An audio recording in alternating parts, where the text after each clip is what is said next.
warahmatullahi wabarakatuh. Nama saya Diah Ayu Fauziah dari Fakultas Usuluddin, Program Studi Ilmu Al-Quran dan Tafsir. Di sini saya akan mengkaji sebuah surat dalam Al-Quran, yakni surat Al-Qalam atau surat Nun, yang bertemakan penegasan kedudukan Rasulullah SAW dan pentingnya ilmu serta akhlak mulia.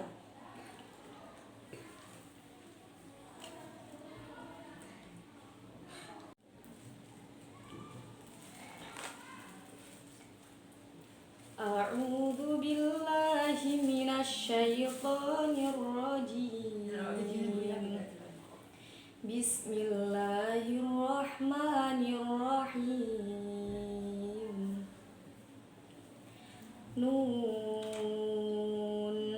wal qalami wa ma yasturun. Ma anta bi ni'mati rabbika bimajnun. Wa inna laka la ajran ghaira mamnun. Wa innaka la ala khuluqin 'adzim. Al-ayah. Shadaqallahul 'azim wa shadaqa rasuluhul karim wa nahnu 'ala dzalika minasyahidin.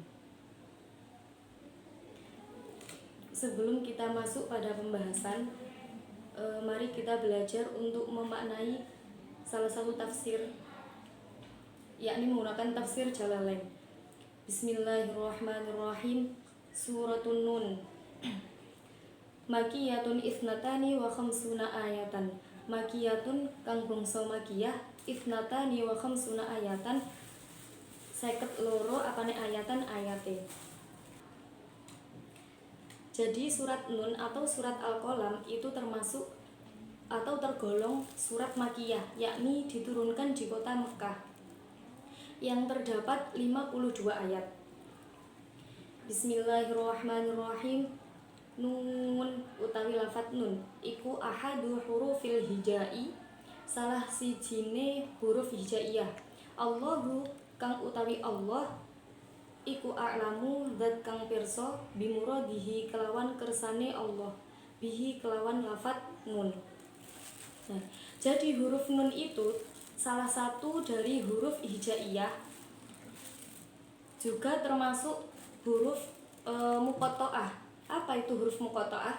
Yakni kumpulan dari beberapa huruf yang muncul di awal surat dalam Al-Quran. Contoh lain yakni Yasin, Alif Lam Mim, Qaf. Nah, itu namanya huruf muqatta'ah, yakni kumpulan dari beberapa huruf yang muncul di awal surat dalam Al-Quran. Wal qalami lan pena, alladzi kang kataba kang wis nulis sinten Allah bihi kelawan alladzi al-kainati ing wujud kabeh fil lauhil mahfudi ing dalem lauhil mahfud. Wal qalami artinya pena. Di sini Allah membikin sumpah pada lafaz al-qalam. Kenapa? Karena Al-Qalam itu dianggap sesuatu yang luar biasa. Jadi sebelum dunia ini modern, Allah itu sudah mendokumentasi perbuatan-perbuatan kalian sebelum kalian dilahirkan. Makanya di sini ada al-kainati fil lauhil mahfudi, sudah tercatat di dalam atau sudah terdokumentasi oleh Allah fil lauhil mahfudi. Termasuk juga amal perbuatan kalian itu sudah terdokumentasi. Apalagi Al-Quran. Al-Quran itu sangatlah modern karena sudah terdata. Wama yasturuna, wama lan demi apa wae yasturuna kang nulis sapa para malaikat, ayil malaikati tegese pira-pira malaikat, minal khairi saking kebagusan, wassolahi lan tegese kebagusan. wa ma yasturuna. Nun wal qalami wa ma yasturun. Bukan kok apa yang ditulis oleh para malaikat, tetapi oleh nulis sapa para malaikat. Jadi apa saja yang ditulis? Yang ditulis itu berupa Al-Qur'an, yakni Al-Qur'an. Lah, wa ma yasturuna, ma-nya itu ma masdariyah. Yasturuna dari kata satoro yang berarti baris. Yang yasturuna berasal dari kata satoro yang berarti baris, yang mana Al-Qur'an itu akan ditulis secara panjang sehingga menjadi berbaris-baris. Lah, apa saja yang ditulis? Ya Al-Qur'an itu tadi, karena itu minal khairi was sholah. Nah, as-sholah juga itu bermakna as-sholah, sesuatu yang patut untuk dirubah. Ma anta bi ni'mati rabbika bimajnun.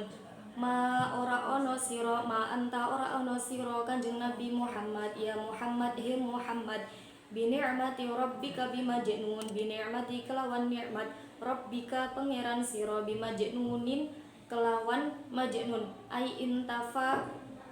intafal jununi tegese ora ono wong majnun angka saking sira, bisa babin kelawan sebab in amin piro-piro nikmat rabbuka pangeran sira alaika ing atase sira bin nubuwati kelawan kenabian wa ghairi halan sakliyane nubuwah wa hadza utawi iki iku ruddu nolak liqaulihim maring pengucape kufar innahu sak temene Kanjeng Nabi Muhammad iku majnunun. Pada ayat kedua di sini ma anta bi ni'mati rabbika bimajnun, ayat kedua ini merupakan pembelaan Allah terhadap Nabi Muhammad, karena pada ayat kedua ini Nabi Muhammad itu dituduh sebagai orang gila. Nah, Nabi Muhammad itu bukanlah orang gila, tapi hanya dituduh oleh orang-orang kafir kalau beliau itu gila, padahal tidak. Lah, di sini ada ruddu liqaulihim, ada penolakan kalau ada yang mengatakan bahwa Nabi Muhammad dan Qur'annya itu gila, bukan, atau tidak, itu tidaklah benar.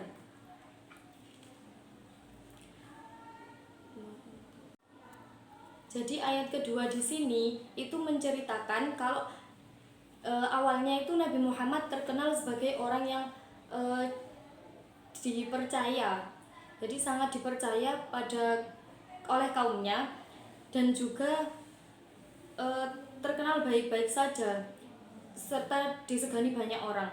Tapi itu berubah 180 derajat. Yang awalnya dianggap baik atau dihormati oleh kaum-kaum kafir, tapi kemudian berubah menjadi beliau itu dituduh sebagai orang gila. Lah, namanya dituduh, pasti ada sedihnya. Terus beliau itu membutuhkan penyemangat.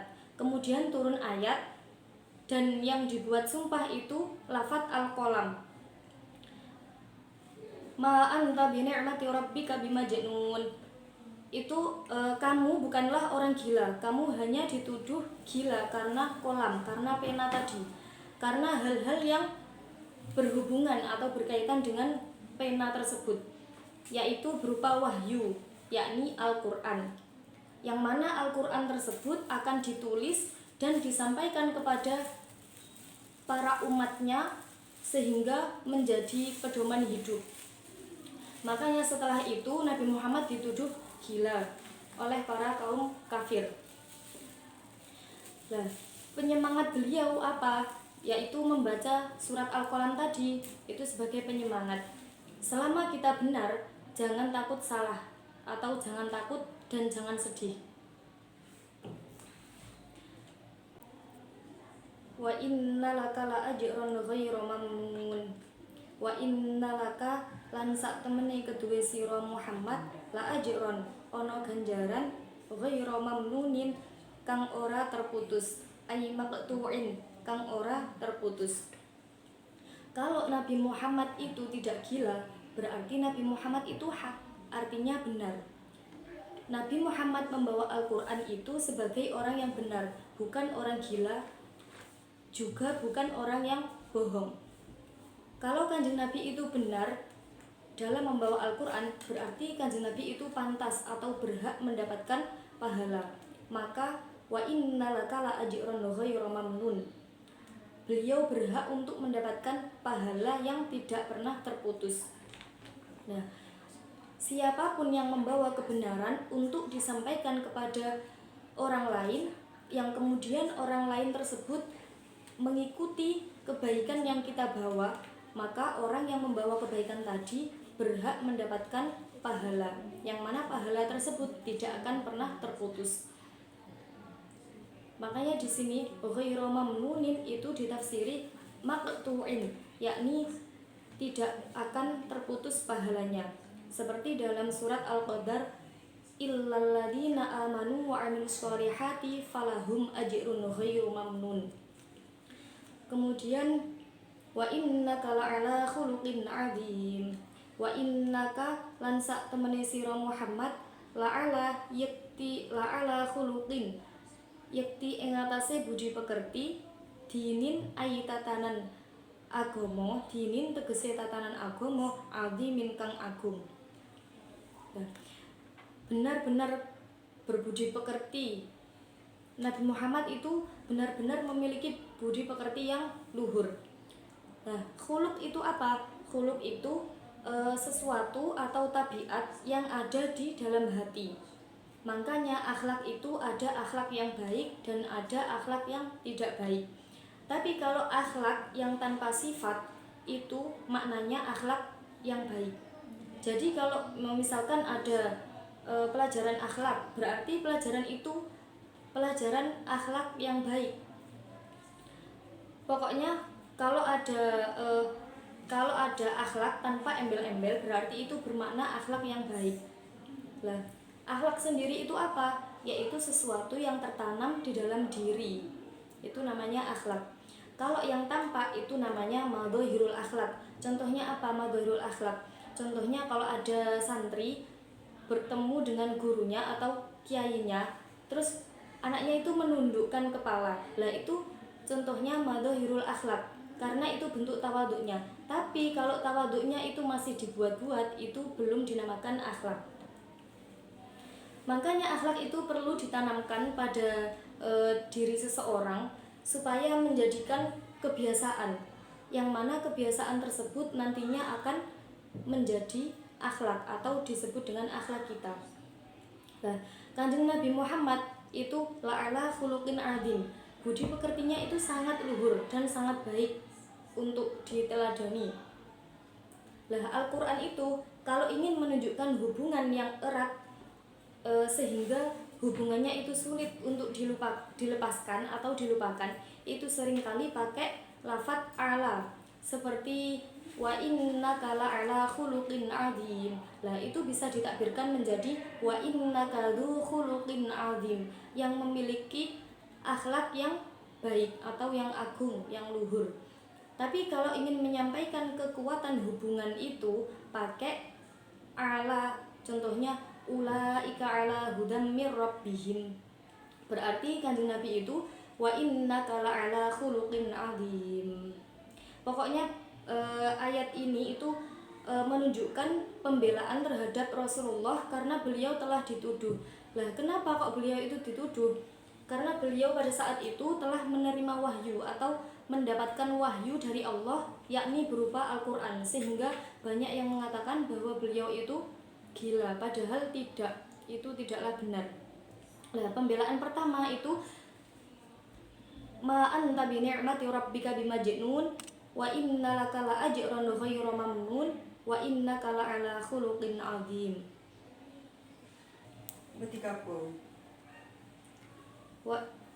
Wa innaka la ala khuluqin adzim wa innaka lan sak temene sira Muhammad la ala khuluqin, yakti ing atase budi pekerti, dinin tegese tatanan agama, adzimin kang agung. Cukup sekian dari saya, kurang lebihnya mohon maaf. Semoga bisa bermanfaat untuk para pendengar, alangkah baiknya kita setelah membaca kitab makna membaca doa setelah belajar terlebih dahulu.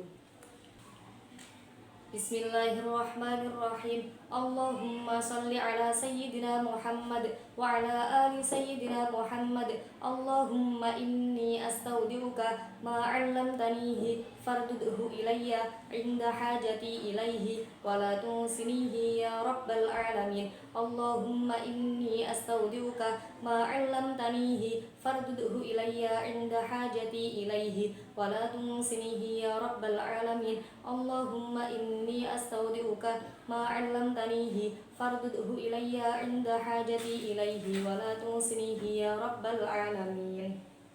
Al-Fatihah. Assalamualaikum warahmatullahi wabarakatuh.